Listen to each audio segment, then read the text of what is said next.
हाँ, हम भी देख रहे हैं, कुछ न कुछ तो छोटी मोटी कार्रवाइयाँ भी हो जाएंगी। आप बात कर रहे हैं 3 एमएलए ने हमें वोट नहीं किया। राजद के प्रस्तावित कैंडिडेट को वोट नहीं किया। प्रस्तावित कैंडिडेट को वोट नहीं देने के तीनों एमएलए ने अपने अपने कारण दिए हैं। बहुत सारे लोग उन कारणों से सहमत भी हैं, लेकिन हम हमेशा ये मानते हैं कि जब पार्टी का फैसला हो जाए और पार्टी का फैसला होने के बाद जो पार्टी के हमारे रिप्रेजेंटेटिव होते हैं असेंबली में, पार्लियामेंट में, उनको पार्टी को बात मानना चाहिए, तभी एक डिसिप्लिन्ड स्ट्रक्चर्ड पार्टी होती है। नमस्कार, आप देख रहे हैं सिटी पोस्ट लाइव। मैं हूं श्रीकांत प्रत्युष और मेरे साथ हैं शकील भाई। कांग्रेस में क्या चल रहा है? पूरा घमासान देख रहे हैं। हाँ, हम भी देख रहे हैं, कुछ न कुछ तो छोटी मोटी कार्रवाइयाँ भी हो जाएंगी। आप बात कर रहे हैं 3 एमएलए ने हमें वोट नहीं किया। राजद के प्रस्तावित कैंडिडेट को वोट नहीं किया। प्रस्तावित कैंडिडेट को वोट नहीं देने के तीनों एमएलए ने अपने अपने कारण दिए हैं। बहुत सारे लोग उन कारणों से सहमत भी हैं, लेकिन हम हमेशा ये मानते हैं कि जब पार्टी का फैसला हो जाए और पार्टी का फैसला होने के बाद जो पार्टी के हमारे रिप्रेजेंटेटिव होते हैं असेंबली में, पार्लियामेंट में, उनको पार्टी को बात मानना चाहिए, तभी एक डिसिप्लिन्ड स्ट्रक्चर्ड पार्टी होती है। पार्टी के नेता जिस तरह से कह रहे हैं कि बीजेपी ने खरीद लिया, हॉर्स ट्रेडिंग की, इससे मतलब कि आपके विधायक भी बिके हैं। अब ये एक तो उनका अपना कारण है कि हमसे पूछा नहीं गया, प्लस ये कि ओबीसी ईबीसी माइनॉरिटी को दे देते तो राजद हमेशा धन्ना सेठ को देती। उनके अपने अपने कारण हैं, उससे आदमी एग्री डिसएग्री कर सकता है। तो कुछ ना कुछ हुआ होगा, दिल न चाहा तो बहाने हज़ार हो सकते हैं, लेकिन हम लोग ये मानते हैं, पार्टी मानती है कि जब फैसला हो गया, फैसला के पहले आपको ढेर सारी बातें कहनी चाहिए थी। हम न्यूट्रल रहेंगे, हम आज़ादी से अपना चिंतन करेंगे, ये कैंडिडेट नहीं वो कैंडिडेट देना चाहिए। जब विधायक तो कह रहे हैं भाई कि राजेश राम ने कहा कि क्या करना है और कृष्णा अलवारू ने कहा कि विवेक का इस्तेमाल करना है, तो विवेक का इस्तेमाल किया। तो विवेक का इस्तेमाल हुआ है, लेकिन यह कि बात तो हो गई थी, ये तो ठीक है, बात तो हो गई थी कि आपको यह जो प्रस्तावित कैंडिडेट हैं राष्ट्रीय जनता दल के द्वारा, और राष्ट्रीय जनता दल के साथ एक तजुर्बा से गुजरे हैं ना हम लोग, इसमें सबसे मज़ा जो है वो मजलिस इत्तेहादुल मुस्लिमीन को आया है। हाँ, आप मज़े का मामला समझ रहे हैं। तो मेरा तो आपके साथ ये सीधा आरोप नहीं है, बल्कि मैं इसको हंसी का पात, मजलिस इत्तेहादुल मुस्लिमीन ने उनको ये कसम खाना पड़ेगा, रमज़ानुल मुबारक के महीने में, पाक महीने में, क्या ईमानदाराना ढंग से वोट दिया उधर या कुछ किया है, ये उनसे पूछिएगा। आपको शक है?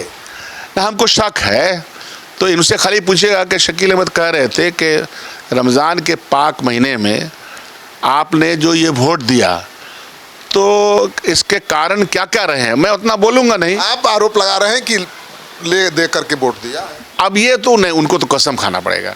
अगर वो कसम खा लेंगे, हलफ हम लोग यहाँ बोलता है, क्या कि उधर तो नारे तकबीर अल्लाह अकबर की राजनीति करना चाहते हैं ना। विश्व हिंदू परिषद हिंदुत्व चाहती है कि जय श्री राम की राजनीति करे।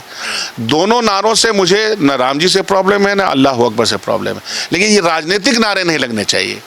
तो राजनीतिक नारा लेकर के रोटी सेकते हैं, मुसलमानों के जज्बात को बरंगेख्ता करके जज्बाती बना के वोट लेते हैं, और उसके बाद जब ऐसा कभी मौका है तो तब वहाँ ईमानदाराना मामला होता है कि नहीं, खाली उनसे पूछने की जरूरत है कि नहीं चलिए मस्जिद उसे चलते हैं, कसम उसम खाइए, लिए दिए नहीं है।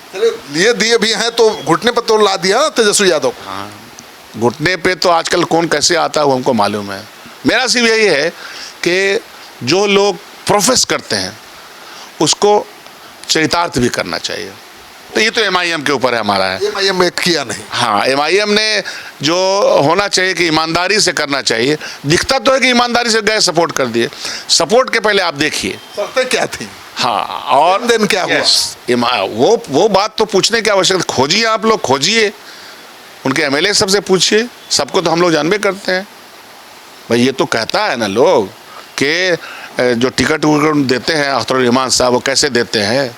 हमारा ये बात सुनेंगे तो उनको पता है कि जवाब नहीं दे पाएंगे, रिया सकते हैं हमको, लेकिन इलाके के लोगों को मालूम है, जिन लोगों ने उनसे टिकट खरीदा उनको मालूम है कि ठीक है कर रहे हैं शकील भाई। ये भी 5 वोट का तो कीमत वसूले होंगे। यही तो हम कर रहे हैं, तो कसम उनको खाना पड़ेगा। और अगर वो कसम नहीं खाएंगे तो मुसलमान की राजनीति करते हैं ना, तो ईमान वाले की राजनीति करते हैं। तो ईमान वाला का राजनीति करने वाला तो लेन देन नहीं करना चाहिए। तो हम खाली कहते हैं कसम खा लीजिए। आरजेडी के उम्मीदवारों में तो बहुत मालदार था भाई। हो तो मालदार तो ठीक है, आप तो ईमानदार वाले लोग हैं ना, आप तो ईमान वाले लोग हैं, आइडियोलॉजिकल कमिटमेंट वाले लोग हैं। फिर कैसे डील हो गया? फिर ये डील जो हुआ तो डील जरूर करना चाहिए था, लेकिन ईमानदाराना तरीके से हुआ है कि बेईमानी से हुआ, वो सवाल है।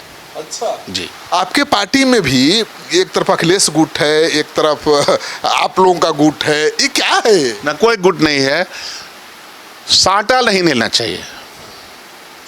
कुछ लोग हमारी पार्टी के एमएलए का साटा ले लिए थे, जैसा कि हमको पता चला।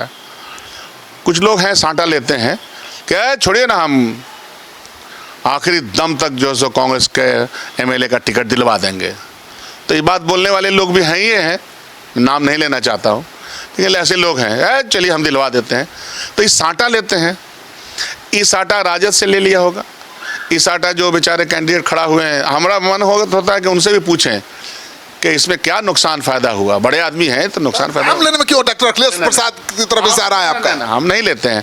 दुनिया के सामने देखिए कुछ तहरीरें दीवार पे छोड़ देनी चाहिए, खुद पढ़ें लोग। अब साटा वाले लोग फेल कर गए, ये ऐसा कैसे हुआ? शीर्ष नेतृत्व भी पूछ रहा है कि साटा लिए तो क्या हुआ? तो इस पूरे चुनाव में बड़ा मज़ेदार सीन बना। रहा सवाल पार्टी डिसिप्लिन का, पार्टी के अंदर ही डिस्कस करना चाहिए। पार्टी के को कमज़ोर करने की कोई साजिश नहीं करनी चाहिए। अलग अलग अधिवेशन हो रहा है, अलग अलग कार्यक्रम चल रहा है, इससे पार्टी मजबूत होगी कमजोर होगी? कमज़ोर होगी, और अधिवेशन नहीं होना चाहिए। अधिवेशन करने वालों को जब आपका टिकट बंटवारा हो गया 2-4 दिन का गुस्सा भी होता है, वो भी मैं मानता हूँ, बहुत स्वाभाविक है। इसलिए तो मैं कहता हूँ 243 की चिंता करो ना, या 60, 65, 50, 54 की क्या चिंता करते हो? 243 की बात करते हैं, तब ना बड़ा रोटी का आकार बड़ा होगा तो सबको बटेगा। वो तो मेरा अपना है, और ये बात हमने नेताओं के सामने कहा भी है। तो साटा लेने वाले लोग तो चाहते हैं कि हमेशा जुगाड़ से कुछ बन जाए। कुछ एमपी चाहते हैं जुगाड़ से बन जाए, अलायंस होकर के। तो ये जो लोग विरोध कर रहे हैं, उनको जितना हो गया। उसका अगर कांग्रेस पार्टी से प्यार है, कांग्रेस पार्टी की इज्जत है, तो फिर जो बात समीक्षा बैठक में राहुल जी और इन्होंने कही, खड़गे जी ने कही कि जिम्मेदारी है, तो हम सब लोगों की कलेक्टिव जिम्मेदारी है, और उस पर हमको चिंता करनी चाहिए और संघर्ष करना चाहिए। जो कांग्रेस के विधायकों ने गच्चा दिया, खेल बिगाड़ दिया महागठबंधन का, उनके खिलाफ कार्रवाई करने की हिम्मत क्यों नहीं दिखा पा रही है? उनको शोकॉज चला गया, उनका जवाब आया है, वो प्रक्रिया तो होगा ना। शोकॉज गया सबसे पहले, फिर उसका जवाब भी आया, उनकी चिट्ठियाँ आ गई हैं जवाब की। जवाब से संतुष्ट कैसे हो जाएंगे? कहाँ संतुष्टि का कहाँ बात हो? विधायक है, 3 को निकाल दीजिएगा। निकलता कहाँ कोई? यहाँ तो स्पीकर साहब पिछले बार जो 19 में 2 हो गया, तो उसको नहीं निकाले तो कहाँ निकाले? और राजद भी देख रहे हैं कि उनके पास तो 25 की संख्या, एक को नहीं निकाल रहा है, इसलिए कि वो चल जाएगी नेता विरोधी दल की कुर्सी। तो फिर इसमें आइडियोलॉजी कहाँ चली गई? मोरल वैल्यू कहाँ चला गया? तो आवश्यकता है ना, ये सवाल है। इसलिए देखिए, राजनीति में कभी कभी लोग फंस जाते हैं। तेजस्वी को एक्शन लेना चाहिए।